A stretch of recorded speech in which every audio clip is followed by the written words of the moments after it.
I'm kind of super excited about today's video because today I'm going to be talking about books that I don't think needed a romance plot.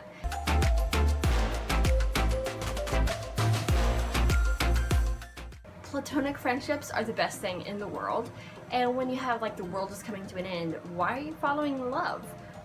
And sometimes I just like the characters as they are on their own. I don't like them as a couple, I don't like the pairing, and I just don't think it has the development and time for them to fall in love.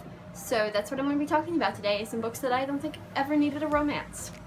So the first book on my list of books I think is going to be slightly controversial just because I know people really love this pairing, and I'm not even certain like if I know all of who this pairing is because I haven't finished this series. But in the first book I know people were like pushing for a romance, and I'm like, no. I like these characters as they are, the way they are. I don't want them to get involved in loving each other, maybe because I'm cold-hearted, but no. Talking about A Darker Shade of Magic by V.E. Schwab, and I love Kel and I love Lila, but I don't pair them together. And his prince brother, like I thought at first, I thought, oh, Kel and the prince dude, they're definitely in love, and then I realized no, they're just super platonic, loving brothers. So I don't ship them. I don't ship Lila and Kel because it's just like not right. And I think they're like super cool in the magical war and all that. I definitely don't think they need to be worrying about falling in love. Like, that's not the point of this book. But I haven't read A Gathering of Shadows, so maybe I'll change my mind in the second book. We will see. Next is a super lighthearted contemporary, and I didn't think the characters were old enough for love, so maybe I'm like an old maid looking down at these young characters. Maybe I'm just jaded. And that is 1,000 Perfect Notes by C.J. Drews. I did not think this book needed romance. I loved this book. Her debut. I love the characters. They were darling, but I definitely did not ship them. I was like, what? Why are they falling in love? They're like little babies. They are too young to know what romance is. Tell me what you think. Should like a 14-year-old character be like in this relationship? Like, is that not weird? I thought it was like 14 and there's love, and I was like, what? Yeah. I think I must be super jaded towards love because putting together this list was not hard at all. There were so many pairings that I was like, not wanting to read, not wanting to read, not wanting to read, and yet I love the books even though I didn't like the idea of any romance in the books. So I'm going to be talking about a book that had a hint of romance, and I was so happy it didn't turn into a romantic plot, and I really, really beg to God, please don't put romance in the sequel because it does not need it, baby. It does not at all. And that is Ace of Shades by Amanda Foody. The book is like set in the city of sin, and there's this girl in Salta who shows up, is like super naive. She doesn't know anything about the city of sin, and she runs into Levi, and Levi is a bisexual, biracial character. Really love him, and for some reason you're like pushed in this story to ship Levi and In, and I was like, no, why? Why can't I just enjoy their platonic friendship and the fact that In is growing into her own person and discovering who she is? Why am I like shoved off the cliff of romance and forced to root for these two characters to become like a thing? Because I don't support it. Like, I love their characters, but I don't want them to be together in the second book. I want them to still be independent and finding themselves and like taking over the city of sin without romance getting in the way. Like, look at the back. Take a card and stake your soul. Survival is your only goal. Surrender to the vice within.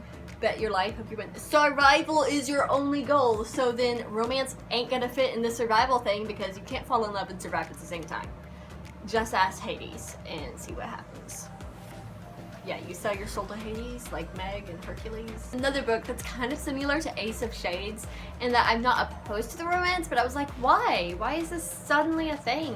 I mean, I even followed the Twitter fan page for it, and I love like the cute, snarky, romantic kind of-y comments, like the tweets, but then I'm like, no, it shouldn't be happening. Like, it's funny, but it's not right.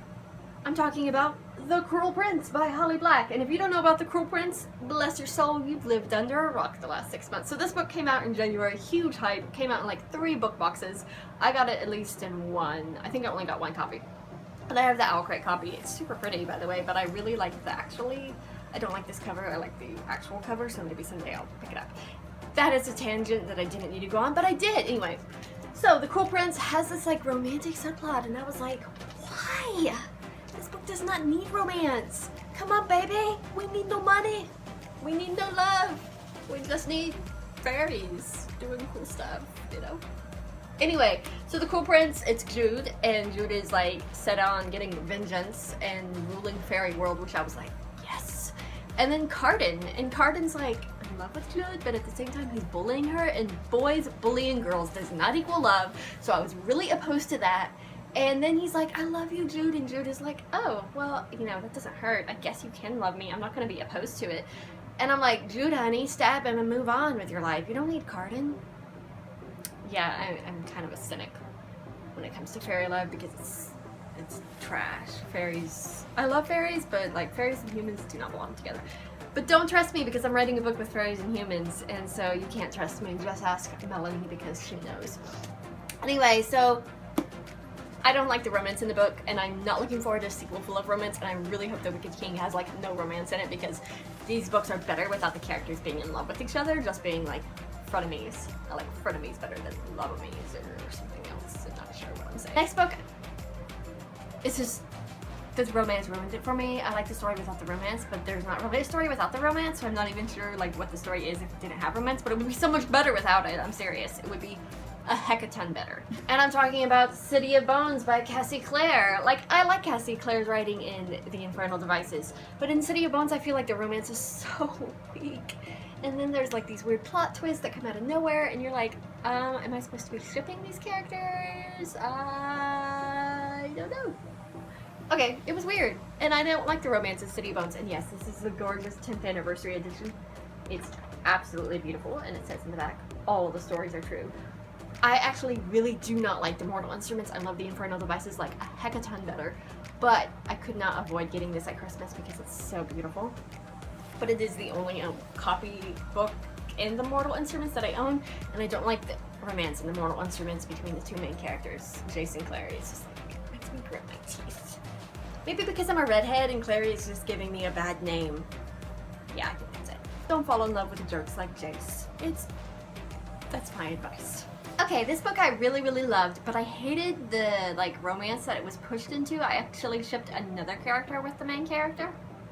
I'm good at that, apparently. Talking about Children of Blood and Bone. I love this book. It was so good. I poured over it, read it over spring break, wanted to reread it several times. I haven't gotten to really yet. I've read certain sections over again because I like rereading certain passages, but I haven't gotten to like do an in-depth reread. And maybe if I did a reread, I would like the romance better, but I don't. I do not like Enon and Zelly. If you know Zelly, if you know the plot, you know Zelly and her mother was killed and magic has been suppressed, so she doesn't know her magic and she's trying to discover that.